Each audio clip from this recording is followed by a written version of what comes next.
No, never mind. I'm not gonna yell it. Hey guys, and welcome to the WrestleDude YouTube channel. As here today, I'm doing another little casual movie review. This time for Mortal Kombat 2021. I'm gonna be honest. I was not looking forward to this movie at all. It wasn't even on my radar. I know nothing about. Well, that's not true. I know very little about the Mortal Kombat video games. I know I have never seen the other two movies that have come out before this, because leading up to this, I have seen like people saying like, well, hopefully it's better than the other two movies that came out like years ago. I've never played any of the games, never saw those movies, know very little of like what goes on in the story. Like, there are times where I get Mortal Kombat confused with Street Fighter. I know some of you probably watching this are like grabbing at your chest like, oh, how could he? Like, I don't know, I just never got into that stuff when I was younger. But I woke up the day that this movie came out and I was bored. I was just kind of laying around the house and I was scrolling through HBO Max and I saw that it was out and I was just thinking like, you know what, let's give this a watch. I think I watched the trailer for it when it like first came out. I went, oh, interesting, and then I just never paid attention to it after that. I don't even think I remembered much of the trailer now that I think about it, but going into it I was like, you know what, I'm not really expecting much. Let's just see if I have fun. And all in all, I had a pretty fun time. So let's kind of talk about like what happens in the movie. So it opens up with like the scene of like Scorpion and Sub-Zero fighting a long time ago. Scorpion's family gets killed except for like, I think his daughter? Yeah, daughter, because he says, let me check on my sister. So yeah, Sub-Zero kills them and then kills Scorpion, and then Scorpion goes into the ground, and then what's his name? Raiden shows up, takes the daughter, and then we cut to a bunch of years later where a guy named Cole Young, that's his name, played by Louis Tan. Cole Young, who's like a cage fighter, like gets wrapped into Mortal Kombat because Jax shows up, takes him to Sonya Blade, and then we meet Sonya Blade and Kano, and then from there it just goes into like, well, we gotta fucking go to the tournament or whatever, and then from there it's just they go to the temple and they're training at the temple. Bad guys are trying to basically cheat. So Mortal Kombat's supposed to be a tournament. There's no tournament in this movie. Literally, this entire movie is about the bad guys trying to stop the tournament from happening by killing the people before the tournament even starts. And what is it? Raiden puts up like a protection shield around the temple or something like that, and like the way that the bad guys get through it is they like kind of get Kano on their side. And then he brings down the force field. We get the big final battles and stuff like that, and then we end up getting the final battle between Cole Quinn versus Sub-Zero, and then we get Scorpion versus Sub-Zero, and then we get Scorpion and Cole Quinn versus Sub-Zero, and then that's the end of the movie, really. But yeah, there was a lot of really fun stuff here. I had a lot of fun watching all the fights. I thought all the stuff in it was really cool. I especially liked Liu Kang, like his fucking like saw blade hat spinning in the ground, and then like there's a bat chick that he like rides down and like splits her in half, like literally down the middle. I liked that the movie was rated R so that it could show a shit ton of gore, like the fucking spike through the head, and then you had Jax's arms getting frozen and like broken off, and then you had Kano punching through like that lizard dude's chest. I think his name's Reptile.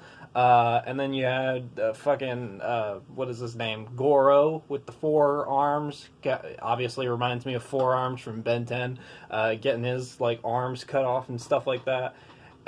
There was just a ton of really cool fight scenes in this. I mean, I can't really speak to how accurate the characters look, but I mean, looking online, I mean, everybody seems to be okay with it. Like, they all looked pretty cool. I didn't really have any problems with, like, there was only one point where I thought the CGI looked kind of wonky, and you can see it, I went back and looked on YouTube. Apparently they released like a little scene of like the first 7 minutes of the movie with the whole Sub-Zero and Scorpion like first fight, and there was one point where like Scorpion like pulls a guy with his little rope knife thing, pulls him in and kind of does like a clothesline. That part looked very CGI to me. Everything else kind of blended pretty darn well. I couldn't really tell the difference. But yeah, that was just the one point. But yeah, I loved. I know the general consensus is everybody online loved Kano. I'm in the same boat. Very funny character. Kind of reminded me of Jai Courtney as Captain Boomerang from Suicide Squad. Not obviously just because they're both Australian characters, but you know, just kind of they have like all those like best one-liners and stuff like that. I don't know if it's the same way it's explained in the games, but it was a pretty cool way how they explained their superpowers, I guess you would call them, in the movie, where, like, you know, you gotta unlock it, you know, like, you gotta go through something that's gonna make you unlock your powers. You know, Kano gets really mad about an egg roll and gets a laser eye.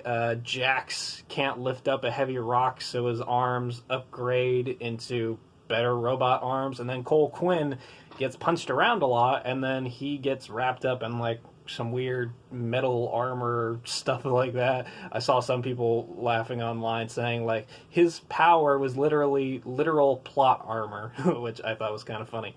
But I guess the way his power works is like he absorbs kinetic energy and then he can like deliver it back like tenfold or something like that. I don't know. I don't know if Cole Quinn is an original character for the movie or if he is in the video games. And then Sonya Blade's power is kind of similar to Kano's. When she kills Kano later on in the movie, she gets like power gauntlets or something like that. I don't know. The only really thing I know a lot about Sonya Blade is that Ronda Rousey voiced her in the more recent Mortal Kombat game. That's pretty much my extent of her. But yeah, I thought this movie was a lot of fun, especially for a person, like I said, that has never seen the other Mortal Kombat movies, which the general consensus is the first one is good, the second one is bad.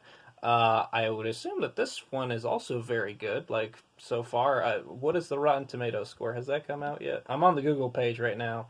IMDb says 6.4 out of 10. Rotten Tomatoes is 56% out of 10, and Metacritic is 44% out of 10. Wow, really? Huh.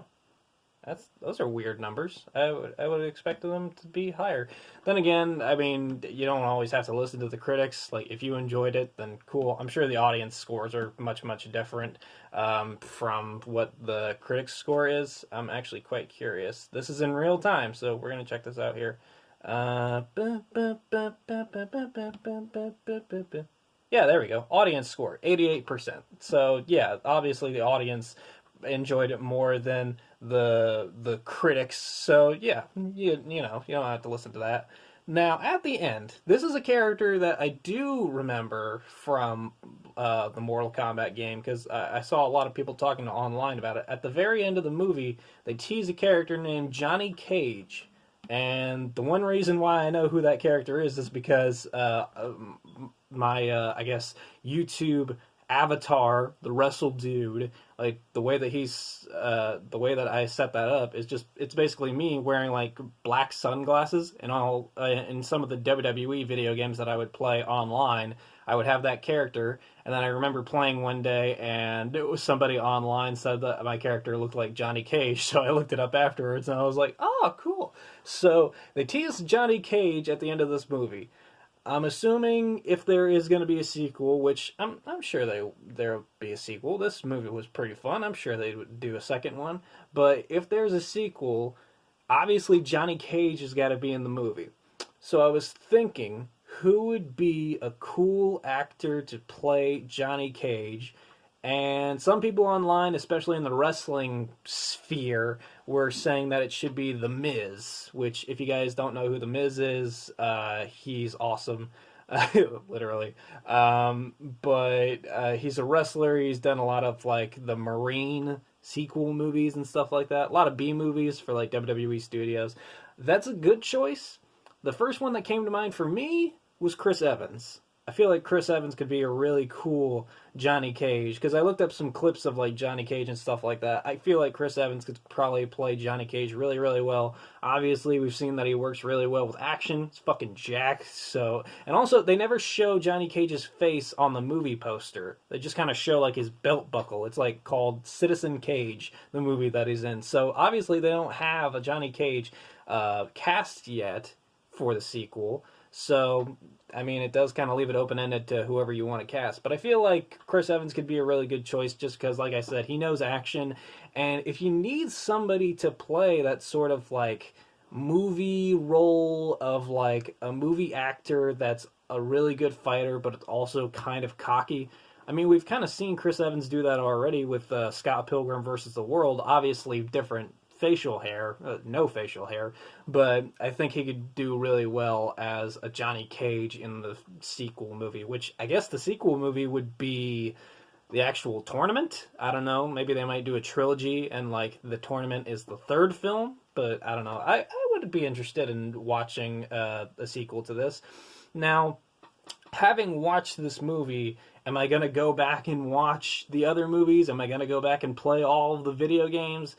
No, this was kind of just a good, popcorn movie, kind of turn my brain off, know nothing about any of the source material, know nothing about really any crazy in-depth stuff, just kind of take it as is, and I had a fun time, I'm sure there was a lot of references that I missed.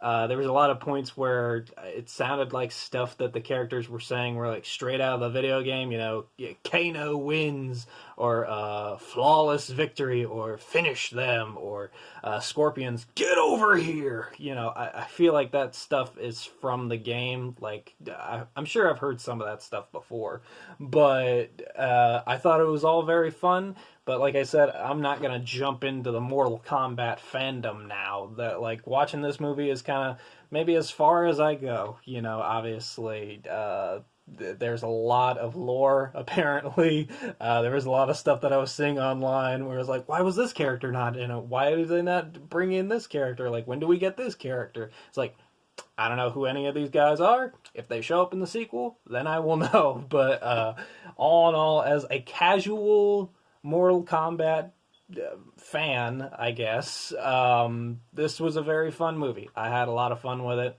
Favorite character of the movie, probably Kano. I'm sure for a lot of people, Sub-Zero and Scorpion were really cool too. Really, all the characters were really cool. Even the ones that got like a little bit of screen time, I thought looked really cool. Like the chick with the sharp teeth, I thought she looked pretty cool. Yeah, I just had a lot of fun with it, but I want to know what you guys thought. Let me know in the comment section. Did you guys enjoy this movie? Favorite characters, favorite moments, stuff like that. Was there any references that I missed? Or if you want to, explain to me some of the references from the movie that maybe I didn't get. But yeah, I've only done one of these reviews before, and it was for Willy's Wonderland, so if you guys want to check that out, go ahead and do it. I'll try and link it at the end of this video. But that's the end of my kind of casual review for Mortal Kombat 2021. Thank you guys for watching, and I'll see you guys next time.